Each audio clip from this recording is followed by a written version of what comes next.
मध्ये दिलेलं आहे. त्याच्यामुळं आता परत मला वाटतं तर सगळं पटलावर आहे सतीश चव्हाण, आपण समाधानी झालं पाहिजे. मग दादा दादा बसा, आपण बसा. आपण उत्तर अतिशय स्पेसिफिक दिलेलं आहे. लक्षवेधी क्रमांक 4 आहे. सदस्य उपस्थित आहेत, मंत्री अनुपस्थित आहेत आणि म्हणून ही लक्षवेधी मी आता पुढे ढकलत नाही, परंतु आवश्यकता असल्यास माझ्याकडे मंत्री दालनात बैठक लावतो आपण मागणी केल्यास.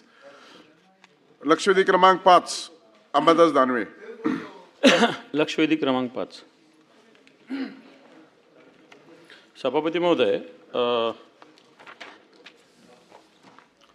मुख्यमंत्री सौर कृषी वाहिनी योजना अंतर्गत जी निविदा प्रक्रिया आहे याचं उत्तरही मी वाचलेलं आहे.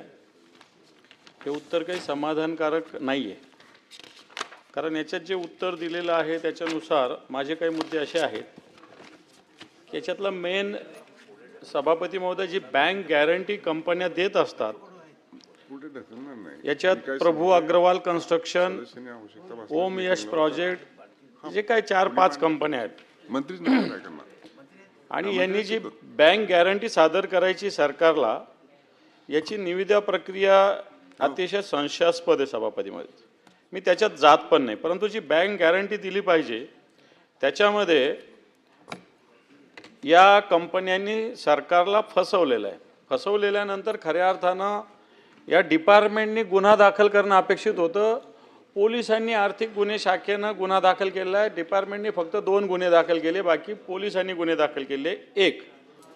आणि त्याच्यानंतर या कंपन्यांना बँक गॅरंटी यांनी अतिशय बोगस लिहिलेली आहे की याच्यामध्ये बँक पडताळणी होणे आवश्यक असताना चुकीच्या अप्रमाणित ईमेलवरून आयडीचा वापर करून बँक गॅरंटी दिलेली सभापती महोदय. आणि याच्यावर गुन्हे पण दाखल झालेले आहे, पण तो गुन्हे दाखल झाल्यानंतर यांनी बँक गॅरंटी नव्यानं दिली, ती यांनी ॲक्सेप्ट केली आणि त्याच्यानंतर हे गुन्हेगार सुटलेले सभापती महोदय. थोडक्यात सदर पूर्णपणे खऱ्या अर्थाने या अधिकाऱ्यांची जबाबदारी होती, पण ती पोलिसांनी पार पाडलेली आहे. आणि म्हणून या कंपन्यांना ब्लॅक लिस्टमध्ये टाकण्याची आवश्यकता होती, याची सखोल चौकशी करण्याची आवश्यकता होती आणि फसवणूक करणाऱ्या ज्या काही कंपन्या यांच्यावर फौजदारी गुन्हे दाखल केले, परंतु हे काय अटक केलेली नाही. यांना पुरेसा वेळ दिला गेला. या काळामध्ये यांनी बँक गॅरंटी, याच्यात उत्तर पण दिलेलं आहे माननीय मंत्री महोदयांनी की या निविदाधारकांनी बँक गॅरंटी सादर केल्यामुळं बाकी पुढचा काही प्रश्न. माझा प्रश्न असा आहे की चोरी करायची आणि मुद्देमाल जर वापस दिला तर त्याची चोरी होती का नाही होती, तर चोरी होते ती. आणि म्हणून माझा मुद्दा बेसिक तो आहे की या कंपन्यांनी या कंपन्यावर आपण ब्लॅक लिस्टमध्ये टाकणार का, एक. आणि दुसरी गोष्ट, संबंधित अधिकाऱ्यावर कारवाई करणार का. कारण एका अधिकाऱ्याला ज्याचा संबंध आहे त्याच्यावर कारवाई करून बसले, जे बेसिक जबाबदार आहे त्या अधिकाऱ्यावर यांनी कारवाई केली नाही. त्यामुळे त्या सखोल चौकशी करून त्या अधिकाऱ्यावर कारवाई करणार का. सभापती महोदय, ह्या प्रकरणात जेव्हा ही बँक गॅरंटी बनावट आढळलं त्यानंतर तो अधिकारी सस्पेंड केलेला आहे. त्याची विभागीय चौकशी चालू आहे आणि महावितरणनेच स्वतः फिर्याद दिलेली आहे आणि EOWकडे ह्या संपूर्ण प्रकरणाची चौकशी चालू आहे. आणि चौकशी पूर्ण झाल्यानंतर ह्यामध्ये कोण दोषी आहे त्यानुसार त्यांच्यावरती कारवाई करण्यात येईल सभापती महोदय. आणि ह्या कंपनीवर उचित अशी कारवाई करण्यात येईल.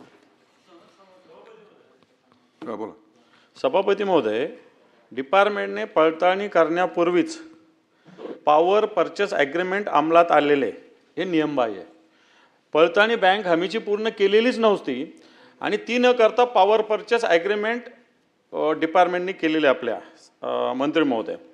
त्याच्यानंतर याच्यामध्ये खरं तर 6 महिन्याचा कालावधी आहे. पॉवर परचेस ॲग्रीमेंट अंतर्गत 6 महिन्यात फायनान्शियल क्लोजर करणे बंधनकारक आहे. असं असताना आपण 12 ते 14 महिन्याचा अनिश्चित कालावधी त्यांना दिलेला आहे आणि म्हणून बँक हमीसुद्धा जप्त करण्यासाठी आपण वेळ लावला आहे. माझं स्पष्ट म्हणणं आहे सभापती महोदय, याच्यामध्ये पूर्णपणे कोणत्या अधिकाऱ्यांना सस्पेंड केलं सांगावं मान्य मंत्री महोदयांनी, त्या अधिकाऱ्याचा याच्यात काय संबंध ते सांगावं. पोलिसांनी डिपार्टमेंटला सांगितलं की तुम्ही तक्रार दाखल करा, पोलिसांनी माझ्याकडे सगळे त्याचे पेपर्स आहे, पोलिसांनी सादर केलेले पेपर सुद्धा माझ्याकडे आहे सभापती महोदय. ते केल्यावरही यांच्या डिपार्टमेंटने गुन्हे दाखल केले नाही. फक्त एक सुरुवातीचा केला नंतर केले, 2 सुरुवातीचे केले नंतर केलेले नाही. त्याच्यावर कारवाई करायची आहे, त्याच्यावर कारवाई केली पाहिजे अशी माझी मागणी आहे. मंत्री महोदय. सभापती महोदय, त्या निविदेतील अटी शर्ती पूर्ण केल्यानंतर त्या विकासकांनी बँक गॅरंटी सादर केल्यानंतर आपण त्यांच्यासोबत PPA करतो आणि विभागाच्या मार्फत त्या कामाचा प्रोग्रेस किती आहे हे डिसेंबरच्या बैठकीमध्ये बघितल्यानंतर त्याचा प्रत्यक्ष प्रोग्रेस नव्हता, म्हणून ही बँक गॅरंटी फॉरफिट करण्यासाठी त्या ठिकाणी कारवाई झाली आणि त्यानंतर हे समजलं. त्यामुळे PPA आधीची जी बँक गॅरंटी दिली होती त्याच्यानुसार देण्यात आलेलं आहे.